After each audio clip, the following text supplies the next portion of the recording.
In the Deep South, some castles are built from dreams, others from the wreckage of truth.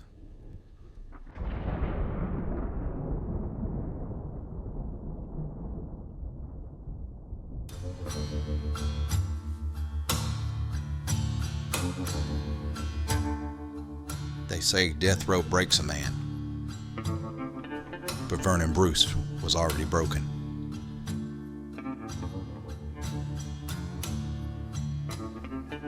His nephew would fight for his freedom.